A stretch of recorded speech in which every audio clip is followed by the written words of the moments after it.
Hello everyone, welcome back to another mini blog. নতুন একটা outfit পরে বেরিয়ে পড়েছি, সাথে টমিও এসেছে। টমিকে একটু বিস্কুট খাওয়ালাম আর নিজেও একটু ফুচকা খেয়ে নিলাম।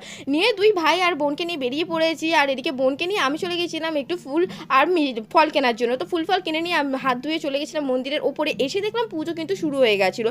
তবে খুব একটা দেরি করিনি, পুজো এখনও আরতি বাকি ছিল। তবে আরতি হচ্ছে এদিকে, আর এদিকে সবাই এত সুন্দর নাচছিল যে দেখে আর নিজেকে আটকে রাখতে পারলাম না। তাই তিন মহামন্ত্র জপ করে 3বার প্রদক্ষিণ করার পর আমিও শুরু করলাম।